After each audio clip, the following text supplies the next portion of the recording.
ರಾಜ್ಯದ ಹಲವು ಜಿಲ್ಲೆಗಳಲ್ಲಿ ಮತ್ತೆ ಮಳೆಯ ಆರ್ಭಟ ಶುರುವಾಗಿದೆ. ಉತ್ತರ ಕನ್ನಡ ಜಿಲ್ಲೆಯಲ್ಲಿ ಮಳೆ ಬಿಟ್ಟೂ ಬಿಡದೆ ಸುರಿತಿದ್ದು ಗುಡ್ಡಗಳು ಕುಸಿಯುತ್ತಿವೆ. ಬರಿದಾಗಿದ್ದ ತುಂಗಭದ್ರಾ ಡ್ಯಾಂನ ಒಡಲು ತುಂಬಿದೆ. ತುಂಗಭದ್ರೆ ಹರಿಯುವ ವ್ಯಾಪ್ತಿಯಲ್ಲಿ ಸೇತುವೆಗಳು ಮುಳುಗುವ ಭೀತಿ ಎದುರಾಗಿದೆ.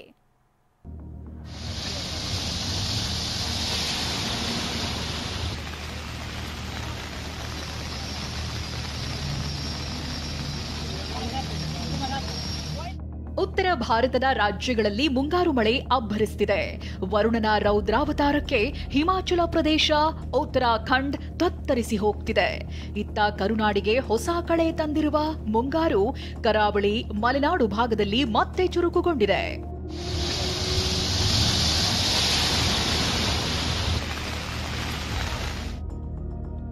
ರಾಜ್ಯದಲ್ಲಿ ಮತ್ತೆ ಮುಂಗಾರು ಮಳೆ ಅಬ್ಬರದ ಭೀತಿ. ಭಾರೀ ಮಳೆಗೆ ಕಾರವಾರದ ಕದ್ರಾ ಬಳಿ ಕುಸಿದ ಗುಡ್ಡ. ಉತ್ತರ ಕನ್ನಡ ಜಿಲ್ಲೆಯಲ್ಲಿ ಮಳೆ ಎಡಬಿಡದೆ ಸುರಿಯುತ್ತಿದೆ. ಭಾರೀ ಮಳೆಗೆ ಕಾರವಾರ ತಾಲೂಕಿನ ಕೊಡಸಳ್ಳಿ ಕದ್ರಾ ಜಲಾಶಯ ಮಾರ್ಗದಲ್ಲಿ ಗುಡ್ಡ ಕುಸಿದಿದೆ. ಸುಮಾರು 30 ಮೀಟರ್ನಷ್ಟು ದೂರ ಗುಡ್ಡದ ಮಣ್ಣು, ಮರಗಳು ಕೊಚ್ಚಿಕೊಂಡು ಬಂದು ಬಿದ್ದಿವೆ. ಇಡೀ ರಸ್ತೆ ಸಂಪೂರ್ಣವಾಗಿ ಬಂದ್ ಆಗಿದೆ. ಗುಡ್ಡದ ಮಣ್ಣು ತೆರವು ಮಾಡಿದ್ರೆ ಮತ್ತಷ್ಟು ಕುಸಿಯುವ ಸಾಧ್ಯತೆ ಇದೆ. ರಸ್ತೆಯ ಮೇಲಿನ ಮಣ್ಣು ತೆರವು ಮಾಡದಂತೆ ಜಿಎಸ್ಐ ತಜ್ಞರು ಎಚ್ಚರಿಸಿದ್ದಾರೆ. ಉತ್ತರ ಕನ್ನಡ ಜಿಲ್ಲೆಯ ಕಾರವಾರ ತಾಲೂಕಿನ ಕದ್ರಾ ಜಲಾನಯನ ಪ್ರದೇಶದಲ್ಲಿ ನಿನ್ನೆ ಬಹಳ ದೊಡ್ಡ ಮಟ್ಟದಲ್ಲಿ ಗುಡ್ಡ ಕುಸಿತವಾಗಿದೆ. ನೀವು ದೃಶ್ಯದಲ್ಲಿ ನೋಡಬಹುದು. ಇದು ಕದ್ರಾ ಜಲಾನಯನ ಪ್ರದೇಶದಿಂದ ಕೊಡಸಳ್ಳಿ ಜಲಾಶಯಕ್ಕೆ ಹೋಗುವಂತಹ ರಸ್ತೆಯ ಮಧ್ಯದಲ್ಲಿರುವಂತಹ ಗುಡ್ಡ ನಿನ್ನೆ ಬೆಳಗಿನ ಜಾವ ಕುಸಿದಿದೆ. ಇವತ್ತಿನವರೆಗೂ ಈ ಮಣ್ಣನ್ನು ತೆರವು ಮಾಡುವಂತ ಕೆಲಸ ಮಾಡಿಲ್ಲ. ಯಾಕೆಂದ್ರೆ ಇಲ್ಲಿ ಈಗಾಗಲೇ ಜಿಎಸ್ಐ ತಜ್ಞರು ಸಹಿತ ಸ್ಥಳಕ್ಕೆ ಭೇಟಿ ಕೊಟ್ಟು ಒಂದು ವೇಳೆ ಕೆಳಗಿನ ಮಣ್ಣನ್ನು ರಿಮೂವ್ ಮಾಡಿದರೆ ಮೇಲಿನ ಮಣ್ಣು ಮತ್ತೆ ಕೆಳಗಡೆ ಬರುವಂತಹ ಸಾಧ್ಯತೆ ಇದೆ. ಹಾಗಾಗಿ ಈ ಮಳೆಯ ಅಬ್ಬರ ಕಡಿಮೆ ಆಗುವವರೆಗೂ ಮಣ್ಣನ್ನು ತೆರವು ಮಾಡದಂತೆಯೂ ಸಹಿತ ಈಗಾಗಲೇ ಜಿಲ್ಲಾಡಳಿತಕ್ಕೆ ಮಾಹಿತಿಯನ್ನು ನೀಡಿರುವ ಹಿನ್ನೆಲೆಯಲ್ಲಿ ಇದುವರೆಗೂ ಮಣ್ಣನ್ನು ತೆರವು ಮಾಡಿಲ್ಲ. ನೀವು ದೃಶ್ಯದಲ್ಲಿ ನೋಡಬಹುದು. ರಸ್ತೆ ಎಲ್ಲವೂ ಸಹಿತ ಪೂರ್ತಿಯಾಗಿ ಬ್ಲಾಕ್ ಆಗಿದೆ. ರಸ್ತೆ ಸುಮಾರು 30 ಮೀಟರ್ ಉದ್ದಕ್ಕೂ ಸಹಿತ ಮಣ್ಣು ಬಿದ್ದಿದೆ. ಅಬ್ಬರದ ಮಳೆಯಿಂದ ಕದ್ರಾ ಡ್ಯಾಂ ಭರ್ತಿಯಾಗಿದೆ. ಹೀಗಾಗಿ ಕಾಳಿ ನದಿಗೆ 33,000 ಕ್ಯೂಸೆಕ್ ನೀರು ಬಿಡಲಾಗಿದೆ. ಕಾಳಿ ನದಿ ಪಾತ್ರದ ಜನರು ಎಚ್ಚರಿಕೆಯಿಂದಿರುವಂತೆ ಸೂಚನೆ ನೀಡಲಾಗಿದೆ.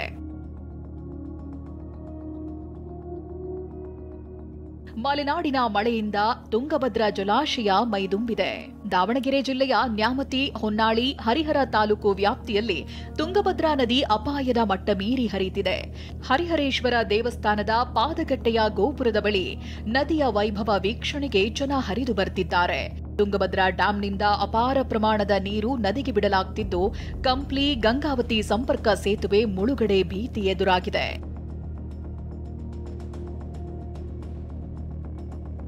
ಇತ್ತ ಚಿಕ್ಕಮಗಳೂರು ಜಿಲ್ಲೆ ಕಳಸಾ ತಾಲೂಕಿನ ಚನ್ನಡ್ಲು ಗ್ರಾಮದಲ್ಲಿ ಗುಡ್ಡ ಕುಸಿತವಾಗಿದೆ. ಹಿರೇಬೈಲಿನಿಂದ ಬಾಳೆಹೊಳೆಗೆ ಸಂಪರ್ಕಿಸುವ ರಸ್ತೆಗೆ ಅಡ್ಡಲಾಗಿ ಗುಡ್ಡ ಕುಸಿದಿದೆ. ಹಲವು ಗ್ರಾಮಗಳ ಸಂಪರ್ಕ ಕಡಿತವಾಗಿದೆ.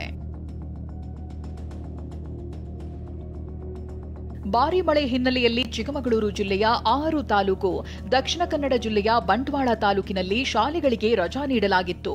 ಒಟ್ನಲ್ಲಿ ರಾಜ್ಯದಲ್ಲಿ ಮುಂಗಾರು ಮತ್ತೆ ಚುರುಕುಗೊಂಡಿದೆ. 3-4 ದಿನಗಳ ಕಾಲ ಬಿರುಗಾಳಿ ಸಹಿತ ಭಾರೀ ಮಳೆಯಾಗುವ ಸಾಧ್ಯತೆ ಇದೆ. Bureau report, TV9.